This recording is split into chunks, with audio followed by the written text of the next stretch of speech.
একেবারে বর্তমান সময়ের যুগোপযোগী একটি প্রশ্ন। স্যার আমরা প্রশ্ন পর্বে চলে যাচ্ছি স্যার। প্রথম প্রশ্ন দিয়ে শুরু করতে যাচ্ছি। প্রথম প্রশ্ন স্যার, দেশের অর্থনীতিতে অস্থিরতার পাশাপাশি উচ্চ মুদ্রাস্ফীতি বিরাজ করছে। এমন পরিস্থিতিতে বীমা নিয়ে কেমন সাড়া পাচ্ছেন? এ বিষয়ে স্যার যদি কিছু বলতেন। ধন্যবাদ আপনাকে।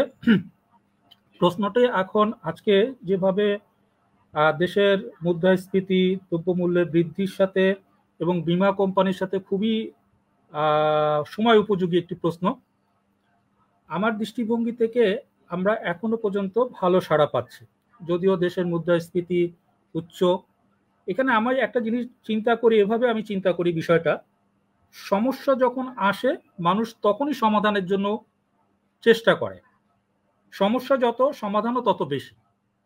তারই ধারাবাহিকতায় আমরা দেখছি যে আমাদের আগামী দিন, আগামী সময়, আগামী বছর কিভাবে যাবে আমরা শুধু খারাপ খারাপ বলে চিন্তা করছি, কতটুকু খারাপ যাবে কি যাবে এটা আমরা জানি না। আর যদি খারাপই যায় তাহলে বীমার প্রয়োজনটাও কিন্তু অনেক বেশি প্রয়োজনীয়তা অনুভব করবে আমার সম্ভাব্য গ্রাহক, এক্সিস্টিং গ্রাহক এবং যারা আমাদের গ্রুপ বীমার আওতায় যে সমস্ত প্রতিষ্ঠান জড়িত রয়েছে তারাও। সেই ক্ষেত্রে আমি মনে করি বিশেষভাবে যে আমাদের দেশের প্রেক্ষাপটে মুদ্রাস্ফীতিটাকে ছাপিয়েও মানুষজনের ভিতরে এখন বীমার বিষয় কিন্তু একটা সচেতনতা তৈরি হয়েছে। আজ থেকে কিছুদিন পূর্বেও বা কিছু বছর পরেও কিন্তু গ্রাহক যখন কোনো পলিসির জন্য কোনো উন্নয়ন কর্মকর্তা যেত, তখন তারা যেভাবে মূল্যায়ন করতেন পলিসি গ্রহণের ক্ষেত্রে, এখন কিন্তু তার চেয়ে অনেক অনেক বেশি ব্যতিক্রমী। অর্থাৎ কোন পলিসি বা কোন বীমা কোম্পানি, কোন গ্রাহক বা কোন কর্মী, তার সব কিছু যেন একটা বিচার বিশ্লেষণের মধ্যে চলে আসছে। গ্রাহকরাই কিন্তু এটা নিয়ে আসছে।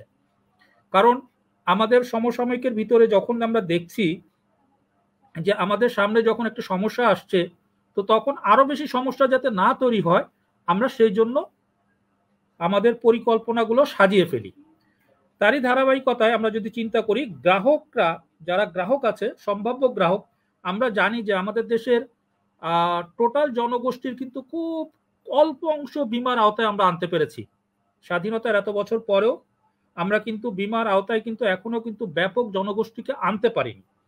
তো আমরা মনে করি আমি মনে করি বিশেষভাবে এই মুদ্রাস্ফীতি আরো বেশি জনগণকে, আমার সম্ভাব্য গ্রাহককে তার পলিসি গ্রহণে, নতুন পলিসি গ্রহণে আরো বেশি আগ্রহী করে তুলবে। কারণ তারা এখন সমস্যা সম্বন্ধে ওয়াকিবহাল, তারা সমস্যা সম্বন্ধে জানে। এখন অনলাইন এবং পত্রপত্রিকার মাধ্যমে বিভিন্ন বিষয়ে কোনো একটি সংবাদ প্রচারের মাধ্যমে অল্প সময়ের মাধ্যমে সারা দেশে ছড়িয়ে পড়ে। তো তাই আমরা মনে করি যে এই সমস্যাটা, অর্থাৎ এই যে মুদ্রাস্ফীতি, এটা আমাদের ব্যবসাকে হ্যাম্পার করবে না, বরং এটি আমাদের ব্যবসাকে, আমাদের ব্যবসায়িক কার্যক্রমকে আরো বেগবান করবে।